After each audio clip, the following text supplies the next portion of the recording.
కారుణించి దేవా స్తోత్రం ప్రార్థనలాలించును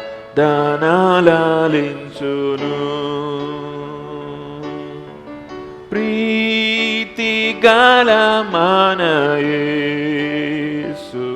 అందరం పాడదాం. ఎంత గొప్ప మిత్రుడు మితి లేని దయచేత హత్తుచు ప్రేమించును. రోమిలు రాసిన పత్రిక 8వ అధ్యాయము మనం ధ్యానించుకుంటున్నాం. మరలా దాంట్లోకి వెళ్దాం. సో రోమా ప్రాంతంలో ఉన్నటువంటి విశ్వాసులకు క్రైస్తవులకి పౌలు రాస్తూ ఉన్నాడు రోమిలు రాసిన పత్రిక. ఎందుకు రాస్తూ ఉన్నాడు అనే విషయాన్ని కూడా మనం చూసాం కదా. ఎందుకు రాస్తూ ఉన్నాడు? రక్షణ అంటే ఏంటో వాళ్ళకు తెలియచేయడానికి. Very good. రక్షణలో ఉన్నటువంటి లోతు ఏంటి, రక్షింపబడ్డాము అన్నప్పుడు అందులో మనకి వచ్చేటువంటి కలిగేటువంటి అందులో ఉన్న గొప్ప గొప్ప వాగ్దానాలు ఏంటి, మనకు వచ్చే స్థాయి ఏంటి, అసలు ఏం జరిగింది, రక్షింపబడిన వాళ్ళల్లో అసలు ఏం జరిగింది, వాళ్ళ పరిస్థితి ఏంటి అని వివరించడానికి దేవుడిచ్చేటువంటి రక్షణ ఎంత గొప్పదా అని వాళ్ళు అర్థం చేసుకొని దేవుణ్ణి మహింపరుస్తూ దేవుణ్ణి స్తుతించి దేవుని కోసం ఇంకా బ్రతకడానికి వాళ్ళు నిర్ణయాలు తీసుకోవాలి. వాళ్ళు భయం లేకుండా వాళ్ళు బ్రతకాలి. సో అది పౌలు యొక్క ముఖ్యమైన ఉద్దేశం. ముందు 28వ వచనంలో మనం చూసుకున్నటువంటి విషయాలు ఏంటి అని అంటే, దేవుని ప్రేమించు వారికి అనగా తన సంకల్పంచు పిలువబడిన వారికి మేలు కలుగుతాయి, సమస్తము సమకూడి జరుగుతున్నవి. ప్రావిడెన్స్ అనేటువంటి డాక్ట్రిన్ గురించి 28th వర్స్లో మనం చూసాం కదా. సో దేవుడు సమస్తము మేలు కొరకు సమకూర్చి జరిగిస్తాడు. ఎవరి మేలు కొరకు? దేవుణ్ణి ప్రేమించిన వారి యొక్క మేలు కొరకు. దేవుణ్ణి ప్రేమించిన వారు అంటే ఎవరు? క్రైస్తవులకి ఇంకో పేరేంటి? దేవుణ్ణి ప్రేమించిన వారు, లవర్స్ ఆఫ్ గాడ్ కదా. సో వీరి యొక్క మేలు కొరకు సమస్తము సమకూర్చబడి జరుగుతూ ఉన్నాయి అని చెప్తా ఉన్నాడు. ఇంకా ఆయన సంకల్పము చొప్పున పిలువబడిన వారు ఎవరు ప్రేమిస్తారు దేవుణ్ణి, ఎవరు దేవుని ప్రేమికులుగా మారుతారు దేవునికి అని అంటే, ఎవరైతే ఆయన సంకల్పము చొప్పున పిలువబడ్డారో, దేవుని సంకల్పము చొప్పున పిలువబడిన వారు, దేవుని ప్లాన్ ప్రకారము పిలువబడినటువంటి వారు ఏంటంట? దేవుణ్ణి ప్రేమిస్తారు. దేవుని ప్లాన్ ప్రకారం పిలువబడిన వారంటే అంటే మిగిలిన వాళ్ళ జీవితంలో దేవుని ప్లాన్ ఉండదా? దేవుని ప్లాన్ ఉండదా? అంటే దేవుడు వాళ్ళ జీవితాలతో సంబంధం లేదా?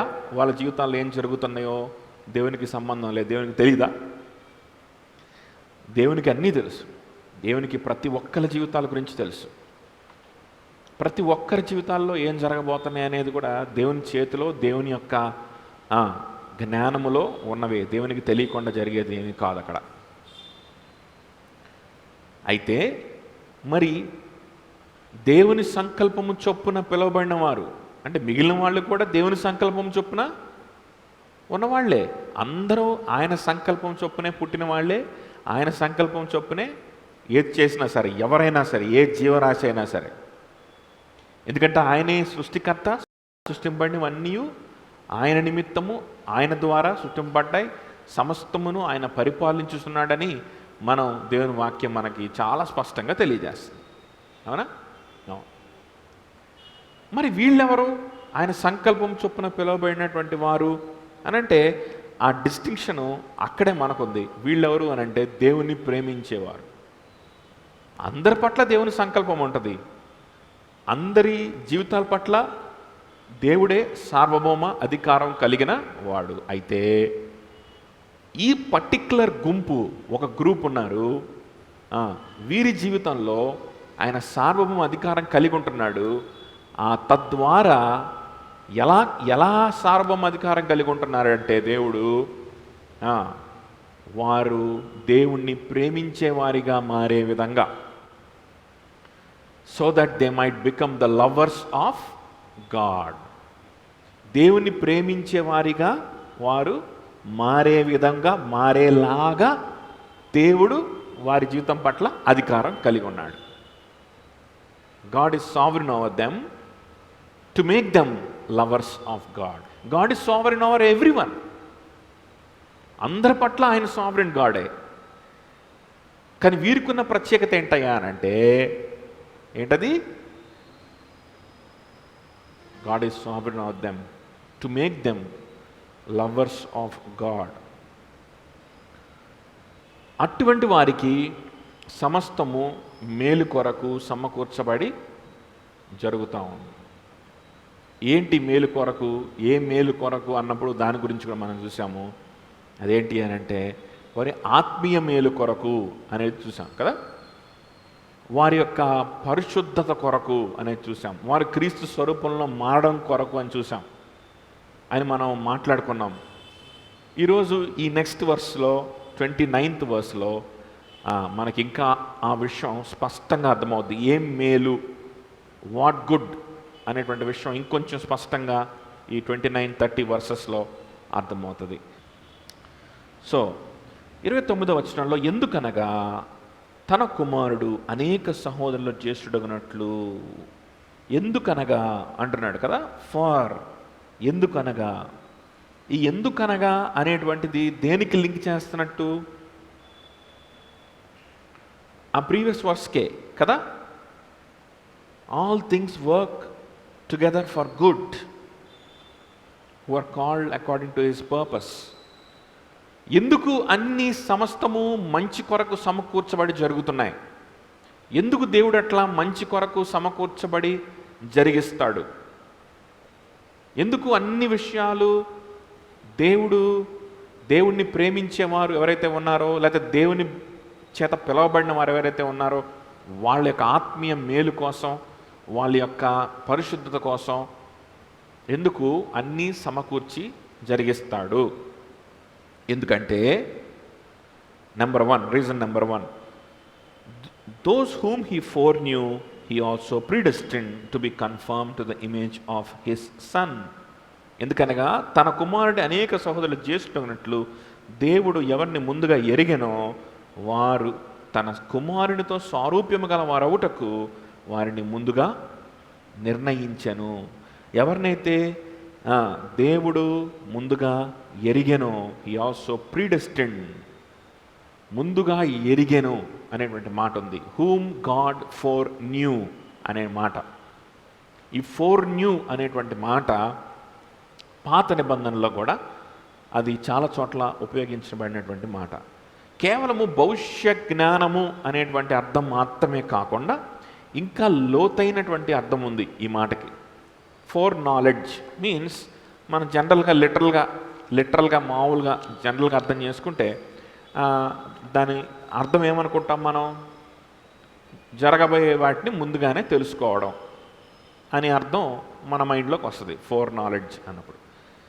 కానీ దానికంటే ఈ మాటకి ఇంకా లోతైన అర్థం ఉంది. ఏంటి ఆ లోతైన అర్థం అనేటువంటిది? మనం పాత నిబంధన దగ్గరకు కూడా వెళ్ళి మనం పరిశీలన చేస్తే అప్పుడు మనకు అర్థమవుతుంది అన్నమాట. ఏంటి ఆ లోతైన అర్థం? ఆమోసు గ్రంథం 3వ అధ్యాయం 2వ వచనం చూడండి. ఆమోసు గ్రంథం 3:2 సకల వంశములలోనూ మిమ్మును మాత్రమే నేను ఎరిగి ఉన్నాను. సో అందరిలో కల్లా మిమ్ములు మాత్రమే, among all the families of the earth I knew you, మిమ్ములను నేను ఎరిగి ఉన్నాను అంటున్నాడు.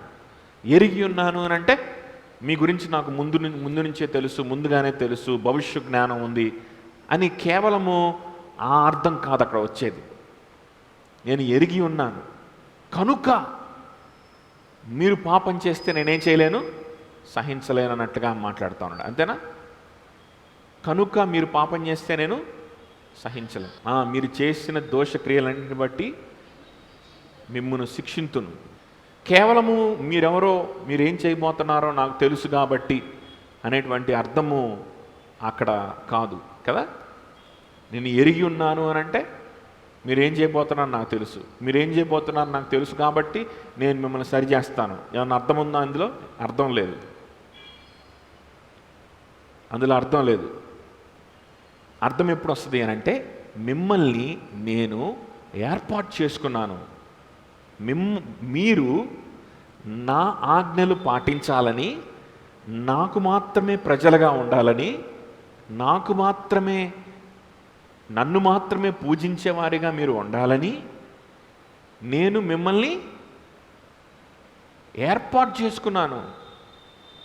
నేను మిమ్మల్ని చూస్ చేసుకున్నాను. కాబట్టి మీరు నా మార్గంలో నుంచి కుడికైనా ఎడమకైనా పోనివ్వను.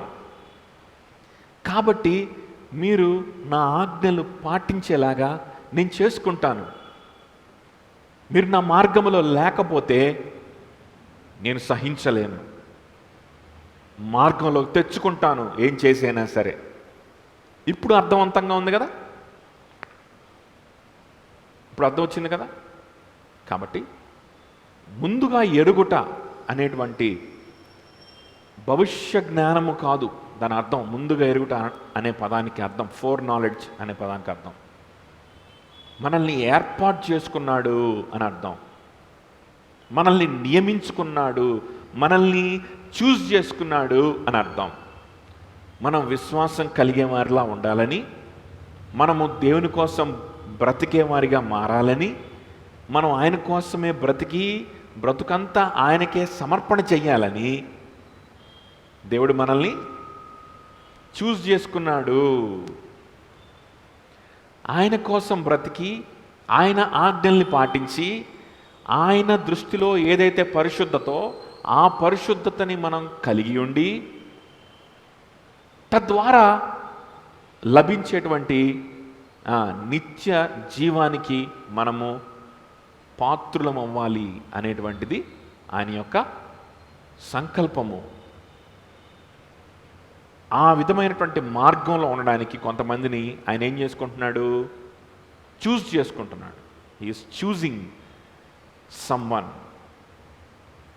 అయితే పౌలు ఏం చెప్తున్నాడంటే, లాస్ట్ వీక్ మీకు గనక గుర్తుంటే, లాస్ట్ వీక్ కాదు, మన వెన్స్డే బైబిల్ స్టడీలో కనవర్ తోటలో మనం పెట్టుకున్న దాంట్లో మీకు గనక గుర్తుంటే, సమస్తము సమకూర్చబడి జరుగునని మనము ఎరుగుదుము అన్నాడు కదా. ఫర్ వి నో అన్నాడు కదా.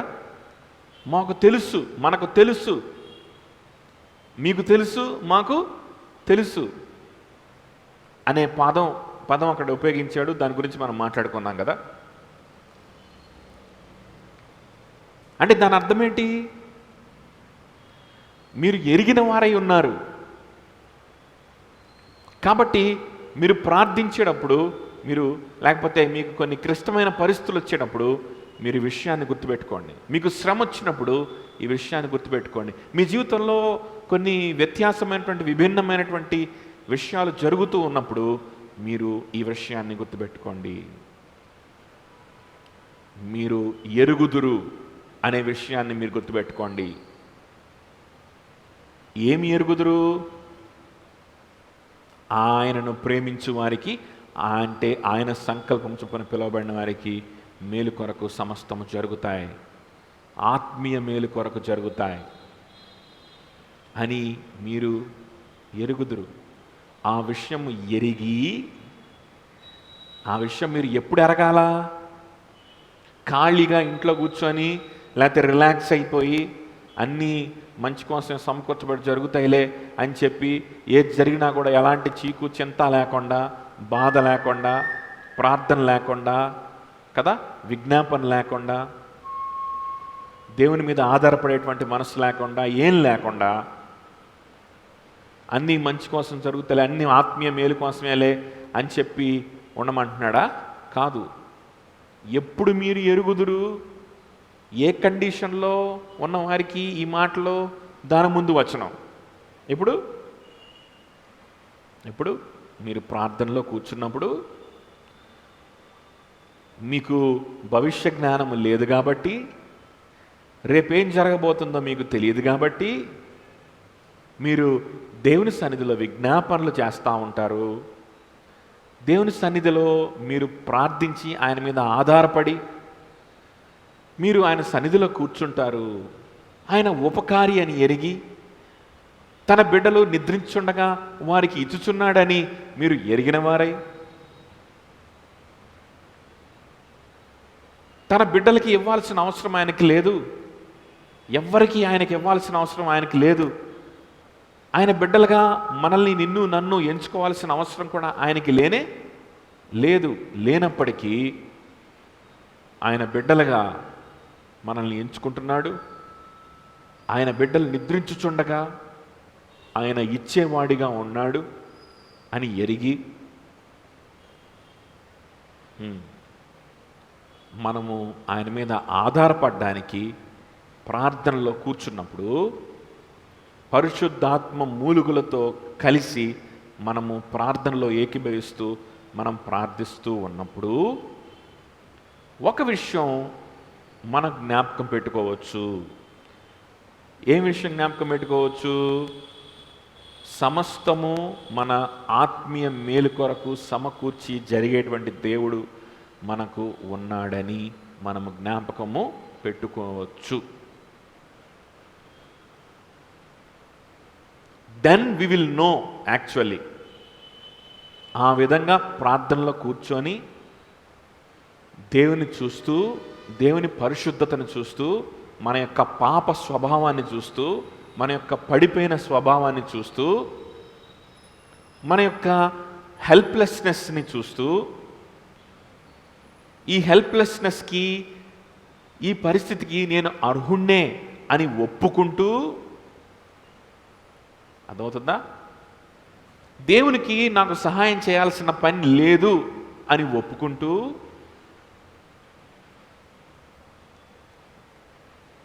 దేవుడు నాకు సహాయం చేస్తాడు అనే ఆలోచన మీరు తెప్పించుకొని దేవుడు ఎందుకు చేయడు, చచ్చినట్టు చేస్తాడు, దేవుడు మనకు సహాయం చేయడానికే ఉన్నాడు అని మీరు పదే పదే మనసులో అనుకోండి. ఆ పాజిటివ్ వైబ్రేషన్స్ తోటి మీరు ప్రార్థన చేయండి అని చాలామంది చెప్తూ ఉంటారు. కానీ పౌలు అలా చెప్పట్లా.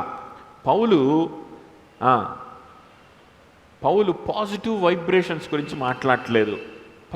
Paul is talking about groanings of the Holy Spirit కదా. ఈ విషయం కూడా మనం మాట్లాడుకున్నాం. పరిశుద్ధాత్మ దేవుని మూలుగులు, పాజిటివ్ వైబ్రేషన్స్ కాదు ఇక్కడ. మన హెల్ప్లెస్నెస్ని మనం చూసినప్పుడు, మన పాప పరిస్థితిని మనం చూసుకుంటా ఉన్నప్పుడు, మన పడిపోయిన స్వభావాన్ని చూసుకుంటా ఉన్నప్పుడు, దేవుని యొక్క పరిశుద్ధతని జ్ఞాపకం చేసుకుంటా ఉన్నప్పుడు పరిశుద్ధాత్మ దేవుడు మూలుగుతాడు. ఇదే మూలుగు అనేటువంటిది ముందు కూడా మనం చూసాం.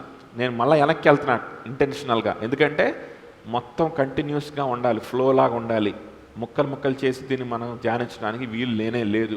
ఆ ముందు ఇంకొక మూలుగుల గురించి మాట్లాడాడు. ఏ మూలుగులు అవి? సృష్టి మూలుగులు. సృష్టి మూలుగుతా ఉంది. దేనికోసము? దేవుని బిడ్డల యొక్క ప్రత్యక్షత కోసం, దేవుని బిడ్డల యొక్క రిడెంప్షన్ కోసం, దేవుని బిడ్డలు మహింపరిచే ఆ దినము కోసము ఎవరు మూలుగుతున్నారు? సృష్టి మూలుగుతా ఉన్నది. ఎప్పుడు ఈ దేవుని బిడ్డలు వారు మహిం పొందుతారో, ఎప్పుడు నూతనత్వం వస్తుంది, ఎప్పుడు వీరు పాపం చేయలేని పరిస్థితిలోకి వెళ్ళిపోతారు. మహిమ అంటే ఏంటి? పాపం అనేది ఇక మనం చెయ్యాలనుకున్నా కూడా చెయ్యలేమన్నమాట. దాన్ని మహిమ అంటారు. ఎప్పుడు ఈ దేవుని బిడ్డలకి ఆ స్థితి కలుగుతుంది అని ఎవరు మూలుగుతూ ఉంటారు? సృష్టి. మళ్ళా అదే పదము పరిశుద్ధాత్మ దేవునికి కూడా అప్లై చేసి పౌలు చెప్తా ఉన్నాడు. పరిశుద్ధాత్మ దేవుడు కూడా మూలుగుతా ఉన్నాడు. ఎప్పుడు ఈ వ్యక్తి ఈ బలహీనతని విడిచిపెడతాడు? ఎప్పుడు ఈ వ్యక్తి శరీరంలో పనిచేస్తున్న ఈ బలహీనతలు తొలగిపోతాయి? ఎప్పుడు క్రీస్తు స్వరూపంలో పూర్తిగా మార్చబడి మహిమలోకి వెళ్తాడు? ఎప్పుడు ఏమీ తెలియనటువంటి ఈ స్థితి నుంచి, జ్ఞానము లేని స్థితి నుంచి వీడు విడిపింపబడతాడు అని పరిశుద్ధాత్మ దేవుడు మన నిమిత్తము మూలుగుతాడంట, మన పక్షముగా. ఆ విధంగా మూలుగుతూ ఉన్నప్పుడు ఆ మూలుగులలో నుంచి మనకి కూడా కొన్ని మాటలు వస్తాయి, మనకు కూడా కొన్ని మూలుగులు వస్తాయి, మనకు కూడా కొన్ని మాటలు వస్తాయి. ఈ మాటల్ని, ఇలాంటి మాటలు ఎలా ఉంటాయి అని తెలుసుకోవాలంటే ఒకటి ఎక్స్పీరియన్స్ చేయాలి, ఇంకొకటి ఎక్స్పీరియన్స్ ఉన్న వాళ్ళ మాటలు వినాలి, వాళ్ళ ప్రార్థనలు వినాలి. అలాంటి ప్రార్థనలు మనం వినాలి కదా, అది కూడా ప్రభువుకి తెలిసి కీర్తనలు గ్రంథాలు, ఇలాంటి కొన్ని యెర్మీయా యొక్క విలాప వాక్యాలు, ఇలాంటి కొన్ని ప్రార్థనలు కూడా దేవుని గ్రంథంలోనే ఉంచాడు. దావీదు కీర్తనల్లో చూసినప్పుడు కానీ, ఏదైనా ప్రార్థన దావీదు చేసిన ప్రార్థనలు పరిశీలించినప్పుడు కానీ, లేకపోతే విలాప వాక్యాల్లో యెర్మీయా చేస్తున్నటువంటి విలాపాలని మనం పరిశీలించినప్పుడు కానీ, అందుకని విలాప వాక్యాల నుంచి కూడా కొన్ని విషయాలు మనం మాట్లాడుకున్నాం. మీరు మళ్ళా దాన్ని ధ్యానిస్తున్నారో లేదో నాకు తెలియట్లేదు. అవన్నీ ప్రాక్టికల్ ఎగ్జాంపుల్స్. అవి ఏంటి? పరిశుద్ధాత్మ మూలుగు ఏంటి? ఆ పరిశుద్ధాత్మ మూలుగుతో పాటు మనం కూడా మూలిగితే ఎలాంటి మాటలు బయటకు వస్తాయి? ప్రాక్టికల్ ఎగ్జాంపుల్స్ చూసారా? రిఫర్ చేశారా? ప్రాక్టికల్గా భక్తులు ఎలా విలపించారు, భక్తులు ఎలాగా ప్రార్థించారని రెఫరెన్స్ తీశారా? Cross reference. విలాప వాక్యాలు, దావీదు ప్రార్థనలు, ఇవన్నీ మనం పరిశీలించినప్పుడు అక్కడ కూడా ఇట్లానే ఉంటాయి. మొట్టమొదటిగా ఆయన యొక్క బలహీనతని దేవుని సన్నిధిలో పెట్టుకుంటాడు. ప్రభువా, నేను పాపంలో జన్మించాను. ప్రభువా, నా పాపం నా కళ్ళ ఎదుటున్నది. ప్రభువా, నా శత్రువులు నా చుట్టుముట్టారు అని స్టార్ట్ చేస్తాడు. ముందు విపత్తు వచ్చినటువంటి ప్రాబ్లంని అడ్రస్ చేస్తాడు, లేకపోతే ప్రాబ్లంని దేవునికి వివరిస్తాడు. ఇదిగో ప్రభా, నా మీద వాళ్ళు నన్ను చంపాలని వాళ్ళు పన్నాగం పన్నుతా ఉన్నారు, నా కోసం, నా చావు కోసం ఎదురు చూస్తూ ఉన్నారు ప్రభా, ఇట్లా జరుగుతుంది ప్రభా, అట్లా జరుగుతుంది ప్రభా అని చెప్పి దావీదు ఉన్న ప్రాబ్లంని వివరించుకుంటూ వస్తాడు. ప్రాబ్లమ్ని వివరించిన తర్వాత తన సొంత బలహీనతని జ్ఞాపకం చేసుకుంటాడు. నేను పాపిని, నేను బలహీనుణ్ణి, నీవే నీతిమంతుడివి, నీ క్రియలు న్యాయమైనవే, నీ క్రియల్ని నేను మళ్ళా వేలెత్తి చూపించడానికి వీలు లేదు, నువ్వు నాకు కీడు చేసినా మేలు చేసినా అవి న్యాయమైనవే అని చెప్పుకుంటా వస్తాడు. ఆ తర్వాత చిన్నగా మళ్ళా ఎటువైపు వస్తాడంటే పశ్చాత్తాపం కనిపిస్తుంది. మళ్ళా పశ్చాత్తాపంలో నుంచి సేమ్ ఇదే, ఈ థియాలజీయే అక్కడ ప్రాక్టికల్గా మనకు కనిపిస్తూ ఉంటుంది దావీదు జీవితంలో. ఆ తర్వాత నెక్స్ట్ స్టెప్ వచ్చేసరికి నేను ఎరుగుదును, సమస్తము నాకు మేలు కొరకు నువ్వు చేసేవాడివి అని నేను ఎరుగుదును అనేటువంటి ఒక థియాలజీలోకి వచ్చేస్తాడు ఆయన కీర్తనల్లోనే కదా. యెర్మీయా విలాప వాక్యాల్లో కూడా మనం లాస్ట్ ఈ సండే చదువుకున్నటువంటి ఆరాధన వాక్యంలో ఏం చూసాం? ముందు సండే కదా, ఏం చూసాం మనం? Your mercies are new every morning. అయితే నేను ఇదిగో ఈ విషయాన్ని తలంచుకొనగా నాకు ఆశ కలిగింది అని స్టార్ట్ చేస్తున్నాడు కదా. I got hope when I remembered these things అని కోలన్ పెట్టి ఏం రిమెంబర్ చేస్తే, దేని జ్ఞాపకం చేసుకుంటే అనేది వివరించుకుంటా వస్తాడు. దేని జ్ఞాపకం చేసుకుంటే, నీ కృపలు ప్రతిదినము, నీ కనికరము ప్రతిదినము అది నూతనముగా పుట్టుచున్నది, నీవు నమ్మదగిన వాడివి, అని జ్ఞాపకం చేసుకుంటున్నాను అంటున్నాడు. అంత విలాపములో కూడా మీకు అర్థమవుతుందా ఫ్లో ఎక్కడి నుంచి ఉందో? ఆ ఫస్ట్ స్టెప్స్ని కట్ చేసేసి డైరెక్ట్గా మనం సైకలాజికల్ మోటివేషన్ స్టెప్లోకి వెళ్ళిపోయామనుకో, అది సైకలాజికల్గానే ఉంటుంది. ఆత్మీయంగా అది ఎలాంటి ఎదుగుదల కానీ దేవునికి మనల్ని దగ్గర చేయడం కానీ అది చెయ్యదు. అర్థమవుతుందా? ఆ ఉండాల్సినటువంటి విలాపము, ఆ ముందు రావాల్సినటువంటి రియలైజేషను, పశ్చాత్తాపము, ఇవన్నీ ఈ ఫస్ట్ ఉండాల్సిన ఆ స్టెప్ డిలీట్ చేసేసి డైరెక్ట్గా ఎక్కడికి వెళ్ళిపోవాలని ఇష్టపడతాం మనం? దేవుడు సమకూర్చి జరిగిస్తాడు, అన్ని సమస్తము మంచి కోసం చేస్తాడు. దేవుడు నమ్మదగినవాడు. దేవుడు మనం నాశనం చేయుడు. ఈ రోజు వరకు నిలబెట్టుకున్నాడు కదా, దేవుడు నిలబెట్టుకుంటాడులే. ఇలాంటి ప్రార్థన వల్ల అప్పటికప్పుడు సైకలాజికల్ సాటిస్ఫాక్షన్ తప్ప ఆత్మీయ ఎదుగుదల ఉండదు, పరిశుద్ధత ఉండదు. దేవుని కోసం ఫర్దర్గా నూతనమైనటువంటి నిర్ణయాలు, నూతనమైనటువంటి క్రియలు చేసేటువంటి బ్రతుకు మనకు ఎప్పటికీ రాదు. ఏ స్థితిలో ఉన్నామో ఆ స్థితిలోనే కొనసాగుతూ ఉంటాము. దేవునికి దినదినము దగ్గర అయ్యేటువంటిది ఉండదు. దినదినము మన ఆరాధనలో మార్పు మనం చూడలేము. దినదినము మన ప్రార్థన విధానంలో మార్పు మనము చూడలేము.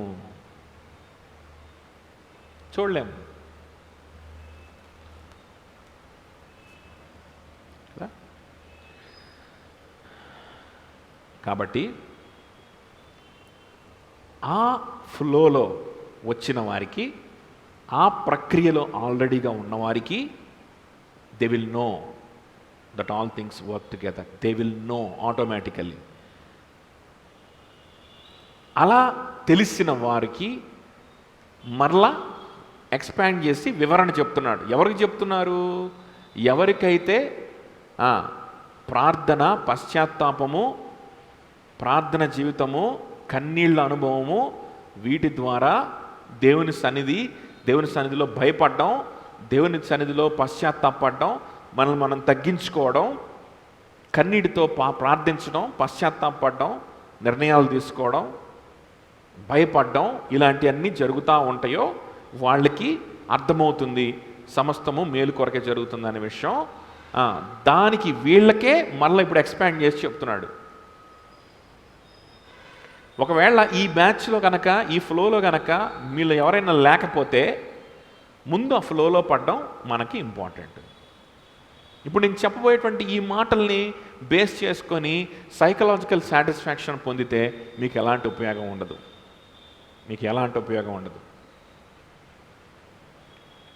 అయితే ఇప్పుడు నేను చెప్పబోయేది నిజంగా సంతోషకరమైన మాటలే. ఇప్పుడు నేను చెప్పబోయే నిజంగా వండర్ఫుల్ మోటివేషన్ ఇచ్చేటువంటి మాటలే. మన చింతల్ని, బాధల్ని తీసివేసేటువంటి మాటలే. అదేంటంటే,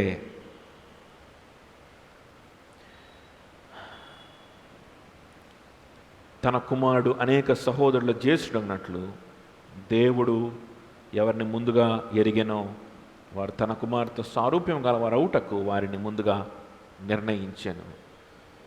హీ ప్రీడెస్టిన్డ్ దెమ్. ముందుగా కొంతమందిని ఆయన ఎరిగాడు. ఎరిగి వారిని చూస్ చేసుకున్నాడు. కొంతమందిని ఎవరినైతే చూస్ చేసుకున్నాడో, ఎవరినైతే పికప్ చేసుకున్నాడో, ఆ పికప్ చేసుకునే వారిని ప్రీడెస్టిన్ చేశాడు. ప్రీడెస్టినేషన్ అంటారంటే ముందుగా వారి యొక్క డెస్టినీని సెట్ చేశాడు.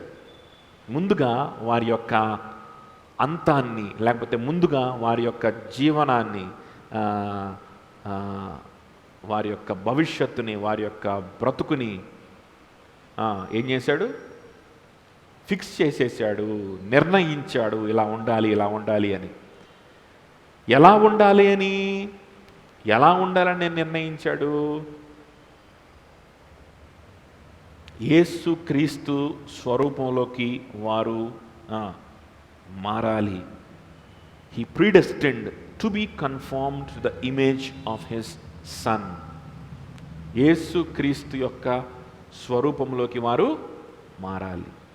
అంటే యేసు క్రీస్తు ఎలాగైతే మహిమతో నింపబడిన వారో, యేసు క్రీస్తు ప్రభువారు ఎలాగైతే ఆయన పాపము లేనివాడో, యేసుక్రీస్తు ఎలాగైతే పరిశుద్ధుడో, ఎలాగైతే నీతిమంతుడో, యేసుక్రీస్తులో ఎలాగైతే దేవుని యొక్క నీతి సంపూర్ణముగా ఉంటుందో, నీతి మాలిన పరిస్థితి అనేది ఆయనలో ఉండదు. దేవుని నీతి సంపూర్ణముగా ఆయనలో నెరవేర్చబడి ఉంటుంది. ఆ స్థితికి మనం కూడా రావాలని దేవుడు మనల్ని నిర్ణయించాడు.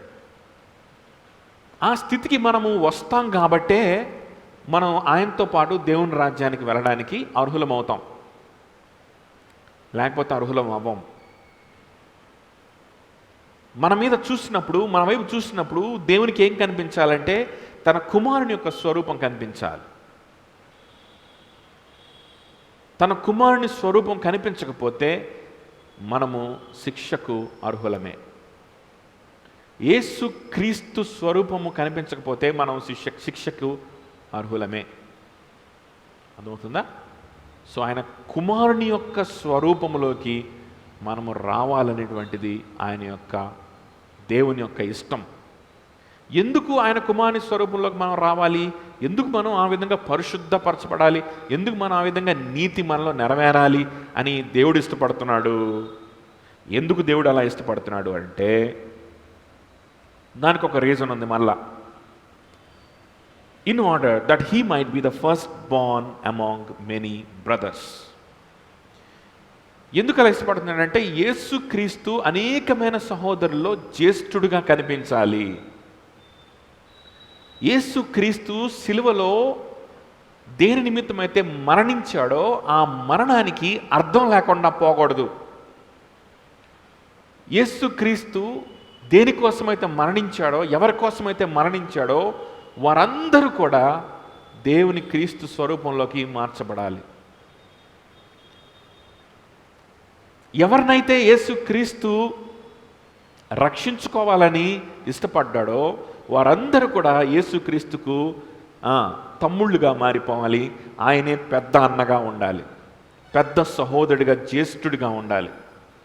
ఆ విధంగా యేసుక్రీస్తే మహిమ పొందాలి, యేసుక్రీస్తే ఘనత పొందాలి, తన కుమారుడు ఘనత పొందాలని తండ్రి అయిన దేవుడు ఇష్టపడతా ఉంటాడు. తన కుమారుడు మహిమ పొందాలని తండ్రి అని దేవుడు ఇష్టపడతాడు. కాబట్టి మనకది శుభవార్త, మనకది సంతోషించదగినటువంటి వర్తమానం. ఎందుకో తెలుసా? ఎందుకంటే తన కుమారుడు ఘనత పొందాలని ఇష్టపడుతున్నాడు కాబట్టి తన కుమారుడు ఎవరి కోసమైతే రక్తం వాళ్ళలో ఒక్కడు కూడా విడిచిపెట్టబడ్డానికి దేవుడు ఒప్పుకోడు. వారిలో ఒక్కడు కూడా నరకానికి వెళ్ళడానికి దేవుడు ఒప్పుకోడు. వారిలో ఒక్కడు కూడా నాశనం అయిపోవడానికి దేవుడు అంగీకరించడు. This is our good news. This is our good news.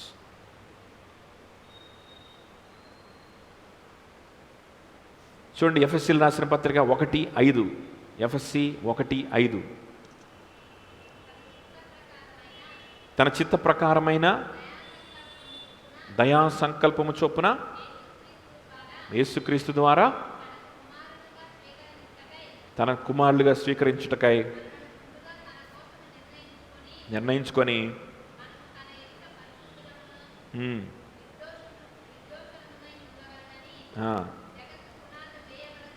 జగత్పునాది వేయబడక ముందుపే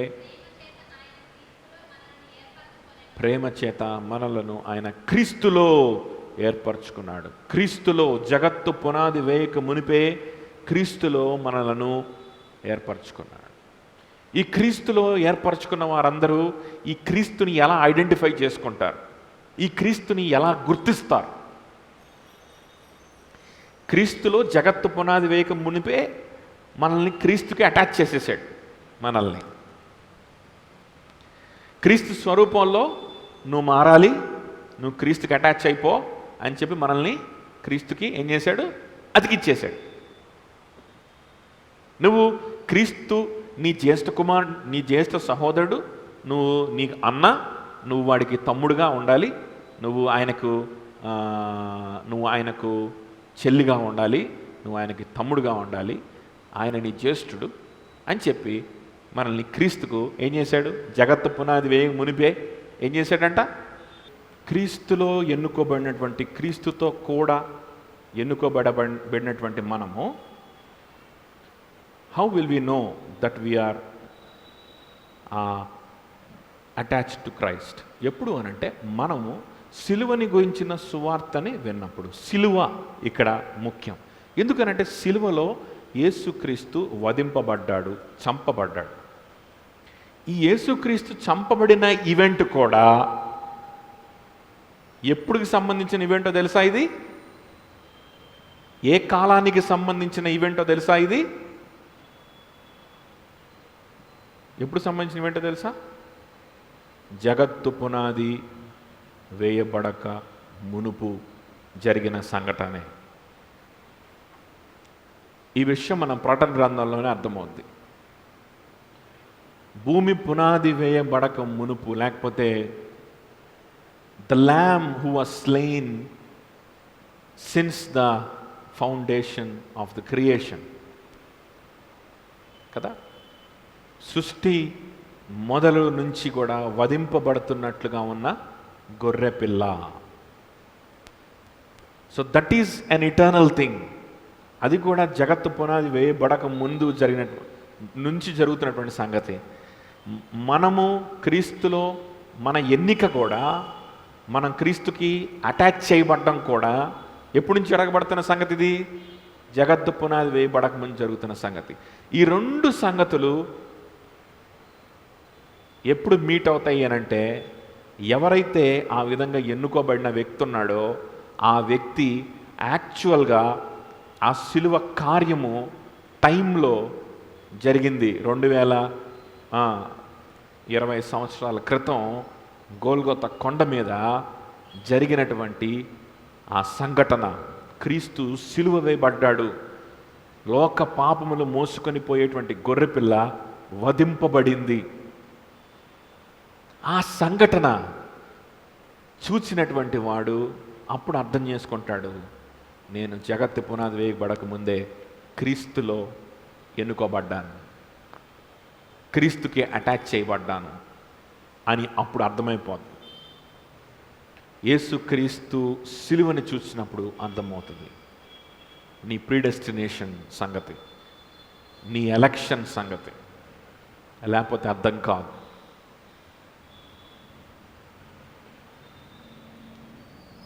ఇంకోటి ఎందుకు ఈ మాట చెప్తున్నానంటే, మనం ముందుకే వెళ్తున్నాం, మనం ఆగట్లేదు, ముందుకే వెళ్తున్నాము, చదవలేదు కానీ 30 and those whom he predestined he also called. మరియు ఎవరిని ముందుగా నిర్ణయించనో వారిని పిలిచెను. ఎవరిని క్రీస్తుతో ముందుగా ప్రీడెస్టిన్ చేశాడో, అంటే క్రీస్తుతో ఎవరినైతే అతికించేశాడో, ఎవరినైతే లింక్ పెట్టేశాడో క్రీస్తుతోటి, వారిని ఏం చేశాడంటే దేవుడు పిలిచాడు. హీ కాల్డ్ అనేటువంటి పదానికి దాని అర్థం ఏంటంటే, నీవు క్రీస్తుతో కూడా ఎన్నుకోబడ్డావు, క్రీస్తుతో కలిసి ఉండడానికి ఎన్నుకోబడ్డావు. ఎప్పుడు? ముందే అనే విషయం వాడికి అర్థమయ్యేలాగా చేయడం, వాడికి అర్థమయ్యేలాగా చేసి వాడిని పిలవడం. రా, నువ్వు ఎన్నుకోబడ్డావు, క్రీస్తులోకి రా, క్రీస్తు కోసం బ్రతుకు, క్రీస్తులాగా మారడానికి ప్రయత్నం చేయి, క్రీస్తు మార్గంలో ఉండు, క్రీస్తు సిలువనెత్తుకో, క్రీస్తు సువార్తను ప్రకటించు, క్రీస్తు కోసం బ్రతుకు, క్రీస్తులోనే మరణించు, క్రీస్తుతో నువ్వు నిత్య జీవంలో నువ్వు ఉండబోతావు. అని వాడికి అర్థమయ్యేలాగా చేయడం. దీన్ని ఏమంటారు? కాలింగ్ అంటారు. ఈ విషయాన్ని అర్థమయ్యేలాగా చేయడం, ఈ విషయాన్ని హృదయంలో ఒక వ్యక్తికి అర్థమైపోయేలాగా చేయడం. I know I'm called according to God's purpose. I know I'm predestined before the foundations of the world to be with Christ, in Christ, to be attached to Christ. I know అని వాడు చెప్పేసేలాగా వాడిని తయారు చేయడం. అర్థమవుతుందా? దాన్ని పిలవడం అంటారు. Calling, పిలిచెను. ఇదేదో స్వరంతో ఏదో సువార్త ప్రకటనతో పిలిచే పిలుపు కాదు ఇది. This is an internal calling of God himself.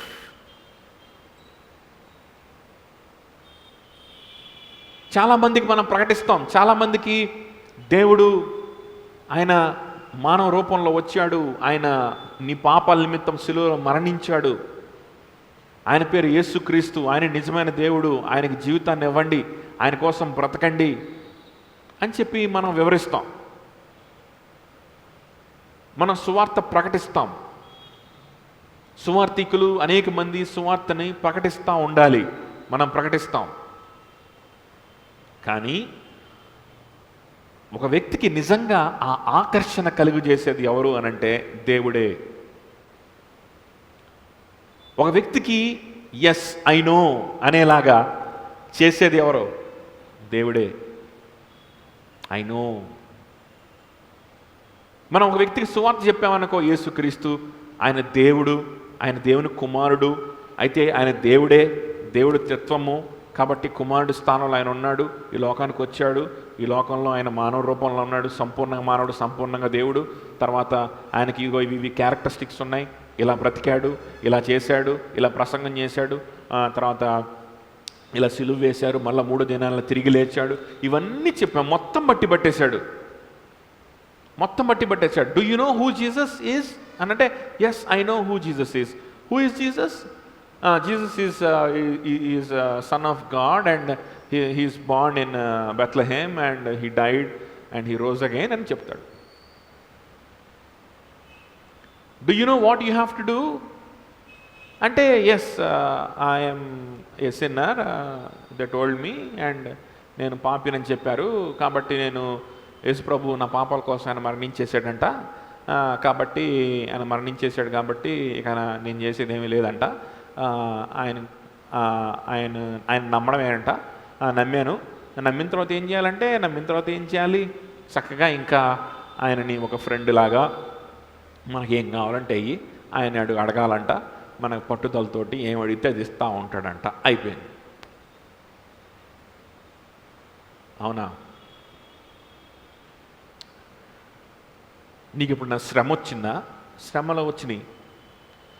శ్రమ వచ్చినప్పుడు నువ్వు ఎప్పుడైనా ఉచ్చరింప సఖ్యము కాలి మూలుగలతో పశ్చాత్తాపంతో, నేను పాపిని ప్రభువా, నేను వ్యర్థమైనటువంటి వాడిని, మరణకరమైన శరీరంలో ఉన్నాను, నన్నెవరు విడిపిస్తారు ప్రభువా, నేను పాపిని ప్రభువా, నేను పాపం చేస్తున్నాను ప్రభువా అని నువ్వు ఎప్పుడైనా విలపించావా?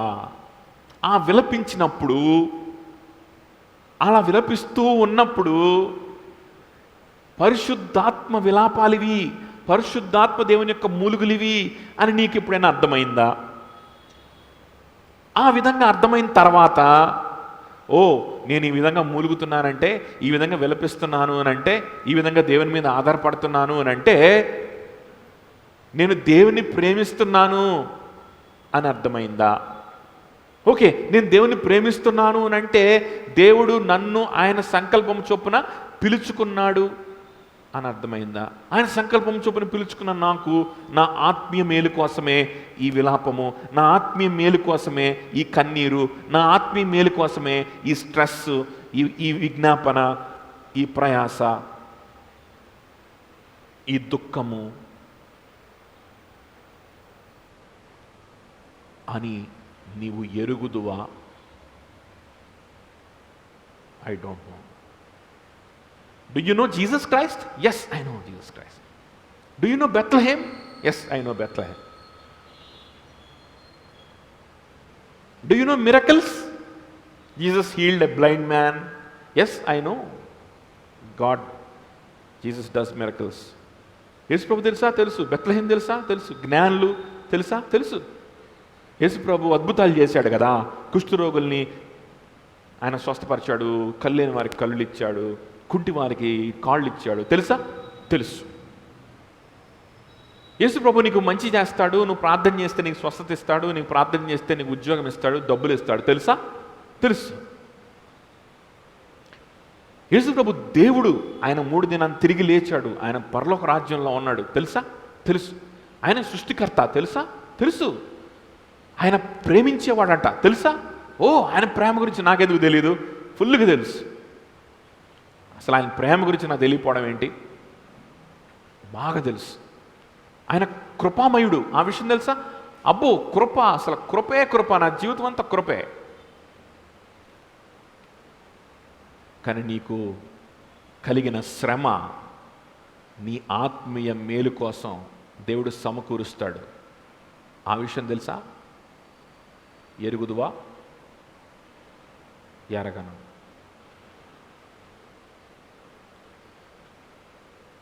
నీవు దేవుని మీద ఆధారపడతా ఉన్నప్పుడు దేవుని వైపు తిరిగి నీ పాపాన్ని ఒప్పుకుంటూ పశ్చాత్తాపడుతూ ఇంకా ఇంకా దినదినము పరిశుద్ధపరచబడాలని ఆశిస్తూ ఏడుస్తూ విలపిస్తూ దేవుని సన్నిధిలో కూర్చోవడం ఎరుగుదువా? ఎరగను. అలా కూర్చున్నప్పుడు పరిశుద్ధాత్మ నీలో మూలుగులు తీసుకొని వస్తూ ఉంటాడు. నువ్వు మూలుగుతూ ఉంటావు, నీ పాపాన్ని ఒప్పుకుంటూ ఉంటావు, దేవుని ఇంకా ప్రేమిస్తూ ఉంటావు. నువ్వు దేవుణ్ణి ప్రేమించేవాడివని నీవు ఎరుగుదువా? దేవుడు నన్ను ప్రేమిస్తున్నాడని ఎరుగుదును, నేను దేవుణ్ణి ప్రేమించేవాడిని అని నాకు పెద్దగా గ్యారంటీ లేదు, తెలీదు, అనుభవం లేదు. This is the condition of Christianity nowadays. ఇది క్రైస్తవత్వమే కాదు, ఇది రక్షణ కాదు. అలాంటి వాళ్ళ కోసం పౌలు దగ్గర ఎలాంటి ఎంకరేజింగ్ మాటలు పౌలు దగ్గర లేవు. అలా కాకుండా మేము ఎరుగుదుము అని చెప్పిన వాళ్ళ కోసం అయితే పౌలు దగ్గర వండర్ఫుల్ మాటలు ఉన్నాయి, అద్భుతమైన మాటలు ఉన్నాయి, ఆదరణ కలిగించే మాటలు ఉన్నాయి. అదేంటంటే, నీవు ఎరుగుదువు కదా, ఎందుకో తెలుసా? నువ్వు ఎరుగుదువు, ఎందుకో తెలుసా? సమకూర్చబడి సమస్తము నీ మేలు కొరకు, ఆత్మీయ మేలు కొరకు జరుగుతున్నాయి. ఆ విషయం మళ్ళా నువ్వు ఎరుగుదువు. ఎందుకో తెలుసా? ఎందుకంటే జగత్తు పునాది వేయక మునిపే నిన్ను దేవుడు క్రీస్తునందు ఎన్నుకున్నాడు. ఎన్నుకున్న నిన్ను సిలువను చూపించి, సిలువను గురించిన సువార్త ప్రకటింపజేసి, ఆ సిలువను చూపించి నిన్ను పిలుచుకున్నాడు, నిన్ను ఆకర్షించుకున్నాడు. అది ఆయన పిలుపు. అది ఆయన పిలుపు కనుక నువ్వు ఎరుగుదువు. నీ శ్రమ నీకు మేలని, ఆత్మీయ మేలని. అది ఆయన పిలుపు కనుక నువ్వు ఎరుగుదువు. నువ్వు పాపివని. అది ఆయన పిలుపు కనుక నీకు కన్నీళ్ళు ఉంటాయి. అది ఆయన పిలుపు కనుక శ్రమలో, అవమానంలో, బలహీనతలో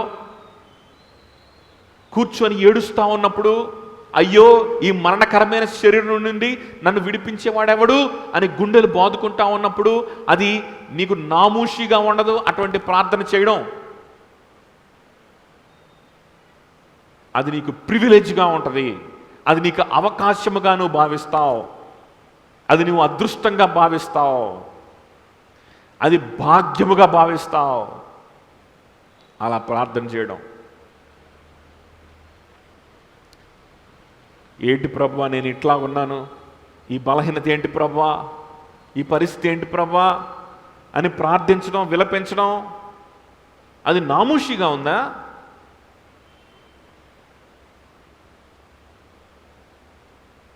ఏంటి ప్రభువా, ఇంకా కొన్ని ఆశలు ఉన్నాయి, ఏంటి ప్రభువా, ఇంకా నన్ను ఉపేక్షించుకోలేకపోతున్నాను, ఏంటి ప్రభువా, మనుషులు మాట్లాడిన మాటలకి నేను కదిలింపబడతా ఉన్నాను, ఏంటి ప్రభువా, మనుషుల మాటలు, మనుషుల ఆలోచనలు నన్ను భయపెడతా ఉన్నాయి, కదిలిస్తూ ఉన్నాయి, నన్ను కృంగదీస్తూ ఉన్నాయి, ఏంటి ప్రభా నా పరిస్థితి? నేను ఇంకా బలహీనుణ్ణి, నేను ఇంకా బలహీనురాల్ని, ఈ మరణకరమైన శరీరంలో ఉన్నాను కదా, నేను ఇంకా పాపాన్ని జయించలేదు కదా, నేను పూర్తిగా మహిమలోకి నేను ప్రవేశించలేదు కదా ప్రభా, ఎప్పుడయ్యా నీ రాకడ, నా మహిమ ఈ శరీరం నుండి నన్ను విడుదల చేసేది? శరీరంలోంచి విడుదల చేయడం అంటే చావు కోసం ప్రార్థన చేయను కదా, నేను ఎప్పుడు చచ్చిపోతానని కాదు, దేవుడు ఎప్పుడు వస్తాడు. మనం చచ్చిపోతే కాదు కదా మనకి మహిమ వచ్చేది, దేవుడు చచ్చిపోయిన తర్వాత అయినా దేవుడు వస్తేనే కదా మహిమ. క్రీస్తు రాకడ కోసం ఎదురు చూస్తూ ఆ మహిమ పరచబడేటువంటి దినాన్ని ఎదురు చూస్తూ ఉండడం, ఆ దినం వచ్చినాక నా బ్రతుకు నీచమైన బ్రతుకని నువ్వు ఫీల్ అవ్వడం, ఆ నీచత్వాన్ని నువ్వు ఫీల్ అవ్వడం ప్రార్థనలో, మనుషుల వైపు నుంచి, మనుషుల మాటల ద్వారా, పరిస్థితుల ద్వారా, నీ సొంత బలహీనతల ద్వారా ఆ నీచత్వాన్ని, ఆ ఫిల్దీనెస్ని, ఆ మరణకరమైనటువంటి వాసనని ఫీల్ అవ్వడం, ఫీల్ అయ్యి పశ్చాత్తాపంతో ప్రార్థన చేయడం. ఇది ఈ అనుభవం ఎలాగుంది మీకు? ఎలా ఉంది మీకు? చాలా తక్కువ స్థాయి అనుభవం లాగుంది కదా. ఈ అనుభవము చాలా తక్కువ స్థాయి వాళ్ళు చేసే ప్రార్థనలాగా అనిపిస్తుందా? ఈ ప్రార్థన, ఇలాంటి పరిస్థితి ఓడిపోయిన వాళ్ళు చేసేటువంటి ప్రార్థనలాగా అనిపిస్తుందా? అలా గనక అనిపిస్తే I have only one thing to say to you. ఒకటే నేను చెప్పగలను మీకు, రక్షింపబడండి. సిలువని ప్రాపర్గా చూసి, సిలువని ఎరిగి, క్రీస్తుని ఎరిగి, క్రీస్తుకు జీవితాన్ని ఇవ్వండి. సిలువ గురించి అవగాహన చేసుకోండి. సిలువలో ఆయన చేసిన కార్యం ఏంటో మరొకసారి జ్ఞాపకం చేసుకోండి. మీరు రక్షింపబడలేదు, మీరు నరకానికి వెళ్తున్నారు.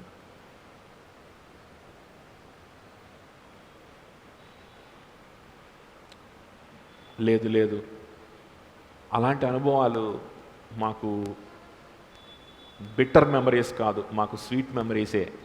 అలాంటి అనుభవాలు మా జీవితంలో ఉంటేనే మాకు మేలు. అలాంటి ప్రార్థనలో మా జీవితంలో ఉంటేనే మాకు మేలు, మాకు ఆత్మీయ మేలు, మాకు పరిశుద్ధత కలుగుతుంది, క్రీస్తు స్వరూపంలోకి మారుతాం, దేవునికి దగ్గర అవుతాం. ఎందుకంటే సమస్తము సమకూర్చబడుతున్నాయి, మేము ఎరుగుదుము, దేవుడు మమ్మల్ని ఎన్నుకున్నాడని మేము ఎరుగుదుము, ఎన్నుకున్న వారిని పిలిచాడని ఎరుగుదుము. పిలిచిన వాడిని ఏం చేశారు అది కూడా చూడండి. పిలిచెను, ఎవరిని పిలిచెనో వారిని నీతిమంతులుగా తీర్చెను, ఎరుగుదుము. ఎవరిని నీతిమంతులుగా తీర్చెనో వారిని మహిమపరచెను, మేము ఎరుగుదుము. We know and that is why that is a good thing for us if we have to go through such intercessions, if we have to go through such weeping, if we have to go through such weeping, అటువంటి విలాపాల గుండా మేము వెళ్ళవలసి వస్తే అది మాకు మేలు, అది మాకు మేలు అని చెప్తారా? If you tell like that, ఆ విధంగా చెప్పగలిగితే పౌలు మిమ్మల్ని ఎంకరేజ్ చేయడానికి, మిమ్మల్ని మోటివేట్ చేయడానికి, మిమ్మల్ని సంతోషపెట్టడానికి ఒక మాట చెప్తున్నాడు. ఇది దేవుని కార్యం, ఇది భూమి పునాది వేయక మునిపే జరిగింది. మిమ్మల్ని ఎన్నుకున్నాడు, ఎన్నుకున్న నీ దేవుడు నిన్ను పిలుచుకున్నాడు, పిలుచుకున్న నీ దేవుడు నిన్ను నీతిమంతులుగా తీర్చుకున్నాడు. నీతిమంతుడివి కాదు, ఇంకా పాపివే, అయినప్పటికీ నువ్వు పాపంలో ఉండగానే నీ మీద నీతిమంతుడివి అనేటువంటి ముద్ర వేసేశాడు. ఆ నీతి నీది కాదు, యేసుక్రీస్తు నీతి. ఆయన నీతి నీ మీద కుమ్మరించాడు. శిక్షకే కానీ పరలోక రాజ్యానికి నువ్వు పాత్రుడివి కాదు, అయినప్పటికీ శిక్ష తొలగించి పరలోక రాజ్యానికి నిన్ను పాత్రుడిగా చేశాడు, నీతిమంతుడిగా చేశాడు. నువ్వు ఏ నీతి కార్యం చేయలేదు, ఇంకా దుర్నీతిలో ఉండగానే నిన్ను నీతిమంతుడిగా చేసేసాడు. నువ్వు నీతిమంతుడిగా అని తీర్పిచ్చాడు. నువ్వు నీతిమంతుడు అవ్వాలా ఇంకా. అంత మాత్రమే కాదు, ఎవరినైతే నీతిమంతుడిగా తీర్పు చేసుకున్నాడో, ఎవరికైతే ఆ తీర్పునిచ్చాడో వాడిని పరిశుద్ధపరచుకొని ఆ నీతిని వాళ్ళలో తీసుకొని రావడానికి కూడా ఆయన పనిచేస్తాడు. ఆఖరికి ఒక దినాన సంపూర్ణంగా ఆ నీతిని వాడిలో నెరవేర్చేలాగా చేస్తాడు. దాన్ని మహిమపరచడం అంటారు. మహిమపరుస్తాడు. కాబట్టి కంప్లీట్గా యేసుక్రీస్తు స్వరూపంలోకి నువ్వు మారిపోయి మహిమలోకి నువ్వు వెళ్ళిపోయి ఆయనతో పాటు కూర్చొని ఆయన సింహాసనం దగ్గర నువ్వు సాగిలపడేంత వరకు నిన్ను విడిచిపెట్టని దేవుడు నీకున్నాడు. ఒకవేళ ఇటువంటి కన్నీరు నీకుంటే, ఒకవేళ ఇటువంటి ప్రార్థన నీకుంటే, ఒకవేళ ఈ విషయాన్ని నువ్వు ఎరుగుదును అని నువ్వు చెప్తే, ఇదిగో నీకున్నటువంటి గొప్ప భాగ్యం ఇది అని పౌలు చెప్తున్నాడు. కావాలా వద్దా ఈ వాగ్దానం, ఈ ఎంకరేజ్మెంట్? ఈ ఎంకరేజ్మెంట్ నీ సొంతము. ఎప్పుడు అనంటే నువ్వు పాపివని ఒప్పుకొని దేవుని సన్నిధిలో నువ్వు తగ్గించుకొని దినదినము పశ్చాత్తాపంతో దినదినము ఆయన కోసం బ్రతకడం కోసం దినదినము నీ సొంత ఆలోచనలని నువ్వు సిలువ వేస్తూ నీ సొంత ఆలోచనలన్నీ పాపమని కన్విన్స్ అవ్వాలి. అవి ఎంత మంచిగా నీకు అనిపించినా, ఎంత మంచి ఆలోచనలాగా నీకు అనిపించవచ్చు, సమాజ సేవలాగా అనిపించవచ్చు, లేకపోతే ఎంతో గొప్ప గొప్ప ఉన్నతమైన ఆలోచనలాగా నీకు అనిపించవచ్చు, లేకపోతే మొరాలిటీలాగా అనిపించవచ్చు, లేకపోతే ఇదే ధర్మం కదా, ఇదే న్యాయం అనిపించవచ్చు, అందరు ఇదే చేస్తున్నారు కదా నేను ఇదే చెయ్యాలి అనిపించవచ్చు. అలాంటివన్నీ కూడా తీసుకొని చెత్త కుండీలో పడేసి ఉపేక్షించుకొని ఇవన్నీ నాకు నా న్యాయములు, నా విధానాలు, నా మొరాలిటీ ఇవన్నీ కూడా పాపమే అని ఎరిగి నన్ను దేవునికి దగ్గరగా చేయనిది ఏదైనా నాకు పాపమే అని కన్విన్స్ అయ్యి దేవునికి దగ్గరగా అయ్యే విషయాలు తప్ప మిగిలినన్నిటికీ నా మైండ్ వెళ్ళిపోద్ది అని కూడా రియలైజ్ అయ్యి ఒప్పుకొని దేవుని సన్నిధిలో ప్రతిరోజు ఈ అనుభవము, ఈ కన్నీళ్ల అనుభవము, ఈ ప్రార్థన అనుభవము నువ్వు కలిగి ఉండడానికి ఇష్టపడుతున్నావా? సిలువలో నీ కోసం మరణించినటువంటి నీ క్రీస్తు, ఆ క్రీస్తు స్వరూపంలోకి నువ్వు మారేంత వరకు దేవుడు నేను విడిచిపెట్టడం. దేవుడిని విడిచిపెట్టడం. అయితే ఇష్టపడుతున్నావా ఈ జీవితాన్ని? ఒకవేళ ఇష్టపడితే, ఒకవేళ ఈ జీవితం పట్ల నీకు ఆకర్షణ కలిగితే దాన్నే రక్షణ అంటారు. దాన్నే తిరిగి జన్మించిన అనుభవం అంటారు. ఒకవేళ తిరిగి జన్మించాం, రక్షింపడ్డాం అనుకున్నటువంటి మనం కూడా పరిశీలన చేసుకుందాం. ఉందే ఆ మనసు? ఆ మనసు ఉంటేనే తిరిగి జన్మించిన అనుభవం. అది ఉంటేనే.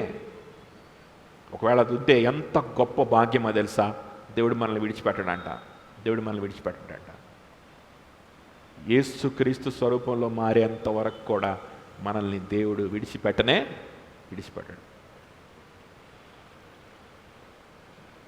విడిచిపెట్టడు. మనం అనుకుంటుంటాం కదా, దేవుణ్ణిలో ఉండాలని ఉంది కానీ దేవుణ్ణిలో ఉండగలనా? నువ్వు ఉండలేవు. నువ్వు ఉండలేను అని తెలుసుకోవడం ముఖ్యం. ఏరయ్యని అర్థమైందా? యేసుక్రీస్తులో నేను ఉండలేను అని తెలుసుకోవడమే ముఖ్యం. నీకు అది అర్థమైందంటే సగం పని అయిపోయిందని అర్థం. ఇంకా సగమే ఉంది. కొంతమందికి అది అర్థం కాదు, ఉండగలం అనుకుంటుంటారు. అర్థమైందా? నేను ఉండలేను అని నీకు అర్థమవుతుంది అంటే 50% వర్క్ అయిపోయింది. ఇంకో 50% ఏంటని అంటే దేవుడు నన్ను ఉంచుతాడు. నా పాప జీవితాన్ని గురించి నేను అసహించుకుంటూ ప్రభువు మీద ఆధారపడి ప్రభు సన్నిధిలో మోకరించి కన్నీరు గారుస్తూ ఉన్నప్పుడు ఆయన నన్ను ఉంచుకుంటాడు, నిలబెట్టుకుంటాడు అని నమ్మడం ఇంకో 50%. అడ్జస్ట్ అయిపోయినట్టే.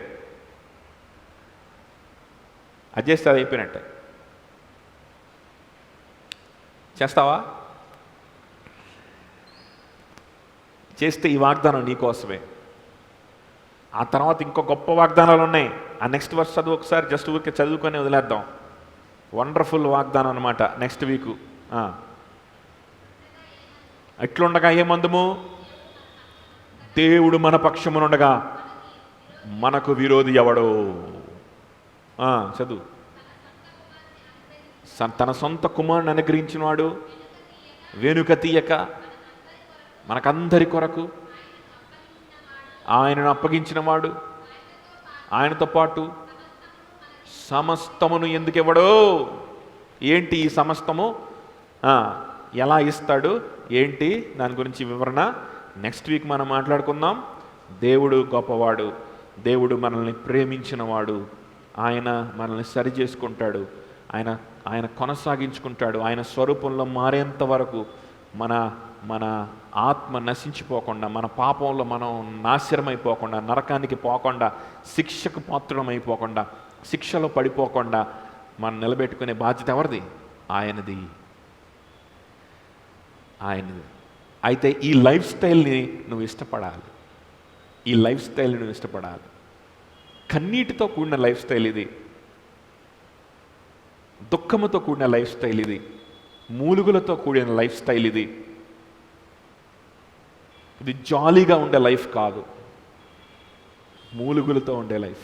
ఆల్రెడీ ఒకసారి మన మార్క్స్ వార్త మాట్లాడుకునేటప్పుడు కూడా మీకు చెప్పినట్టు గుర్తు కదా. ఏంటంటే ఇది దేవుడు ఒక వ్యక్తిని స్వస్థపరిచి రక్షించగానే ఆ వ్యక్తి వెళ్ళి వాళ్ళ భార్య పిల్లలతోటి చక్కగా హ్యాపీగా ఉండడం, ఇలాంటి మనకి క్రైస్తవులు కొన్ని యూట్యూబ్లో వాటిల్లో చూపిస్తారు. కానీ యాక్చువల్గా అలా జరగదు. యాక్చువల్గా భక్తుల జీవితాలు అట్లా ఉండవు.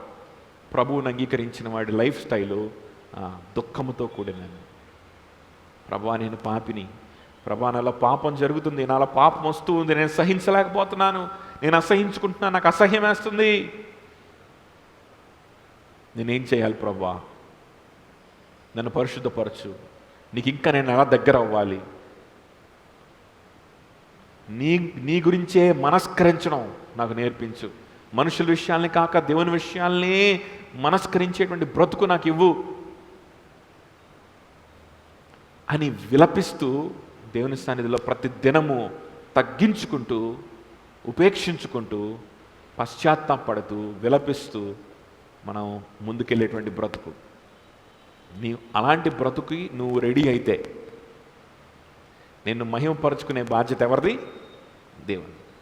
లేదు నాకు అలాంటి బ్రతుకొద్దు, నాకు ఫ్రీ లైఫ్ కావాలి, నాకు క్రిస్టియన్ లైఫ్ అంటే కూడా అదేంటంటే ఇదివరకు నేను చాలా బాధలో కృంగిపోయి అప్పుల పాలై ఉన్నాను, ఇప్పుడైతే అప్పులు లేవు, బాధలు లేవు, నా భార్య పిల్లలతో పాటు నేను ఎంతో హ్యాపీగా ఉంటున్నాను, నన్ను చూసి ఎంతోమంది ఎప్పుడు చూసినా సరే నువ్వు ఎలా ఇంత సంతోషంగా ఉంటున్నావు, నువ్వు ఎలా ఎప్పుడు నవ్వుతూ ఉంటున్నావు అని అడుగుతారు. ఇలాంటి సాక్ష్యాలు కావాలంటే మాత్రం ఐఎమ్ సారీ, ఈ పుస్తకం నీ కోసం కాదు, అపోస్తుల బోధ నీ కోసం కాదు. రక్షణ అనేటువంటి పదానికి నువ్వు చాలా దూరంగా ఉన్నావు, చాలా దూరంగా ఉన్నావు. నిజంగా క్రైస్తవుడు అయితే నిన్ను చూసి ఏమంటారో తెలుసా? దావీదు అంటున్నాడు, నేను అనేక మందికి వింతగా ఉన్నాను అంటున్నాడు. అనేక మందికి ఎలాగున్నాడు దావీదు? ఒక వింతగా. ఏంటిడు ఎట్లాగ ఉంటాడేంటి? ఏడుస్తాడు, ప్రార్థన చేస్తాడు, మళ్ళీ సంతోషంగా ఉంటాడు, మళ్ళీ ఏ శ్రమ వచ్చినా కూడా హ్యాపీగానే ఉంటాడు, ప్రశాంతంగా ఉంటాడు, కానీ దేవుని గురించి బాధపడతా ఉంటాడు. మిగిలినన్నిట్లో ప్రశాంతంగా ఉంటాడు. పాపం అంటాడు, దేవుడు అంటాడు, దేవునితో గడపాలంటాడు, దేవునితో మాట్లాడాలంటాడు, దేవుడు మాట్లాడాడు అంటాడు. అలాగుంటుంది బ్రతుకు. కొన్ని సందర్భాల్లో వీడు మెంటలోడు, 4 రోజులను చూస్తున్నా ఏడుస్తూనే ఉన్నాడు అని కూడా అంటారు. యెర్మీయాని చూసి ఎంతమంది అనుకొని ఉంటారు అలా కదా. దావీదుని చూసి ఎంతమంది అనుకుని ఉంటారో అలా కదా. దావీదు జీవితం ఎప్పుడు చూసినా దావీదు చిరునవ్వుతో సంతోషంగా ఇట్లా ఏమి లేడు. దావీదు కీర్తనలు చదవండి, అప్పుడు అర్థమవుద్ది. కీర్తనలు చదవకుండా టీవీల్లో ప్రసంగాలు చెప్పేవాళ్ళు, యూట్యూబ్లో చెప్పేవాళ్ళు వింటా ఉంటే అన్నీ తప్పుడుగా అర్థమవుతాయి. దావీదు కీర్తనలు తీసి చదివితే అర్థమవుతుంది దావీదు అట్లాగా ఉన్నాడని. ఒకసారి ఇమాజిన్ చేసుకోవచ్చు ఏ ఫేస్తో ఉన్నాడో. జనాలు చూసినప్పుడు దావీదు ఎలా ఉంటాడు. కొన్నిసార్లు సంతోషంగానే ఉండొచ్చు, శత్రువు వచ్చినప్పుడు ధైర్యంగా ఉంటాడు, కత్తి పట్టుకొని ముందు నిలబడతాడు, యుద్ధం చేస్తాడు, అన్నీ చేస్తాడు. అన్నీ బాగున్నట్టు అనిపిస్తుంది, రూమ్లోకి వెళ్ళి చూస్తే ఏడుస్తూ కూర్చొని ఉంటాడు, ఒక మూల కూర్చొని. అన్నీ బాగానే ఉన్నాయి కదా, ఎందుకు ఏడుస్తున్నాడు ఎవడికి అర్థం కాదు. దావీదుకు అర్థమవుద్ది అందులో ఉన్న సంతోషం ఏంటో, దావీదుకు అర్థమవుద్ది అందులో ఉన్నటువంటి నిశ్చయత, ధైర్యం, తృప్తి ఏంటని. అర్థమవుతుందా? కాబట్టి ఈ వాగ్దానాలను మనం స్వతంత్రించుకోవడానికి మీరందరూ ప్రయత్నం చేయాలని నా ఆశ. ప్రభుకి మీరు ఎవ్వరు కూడా దూరంగా ఉండకూడదు, ప్రభుకి దగ్గర అవ్వాలి, ప్రభు సొత్తుగా మీరు మారాలి.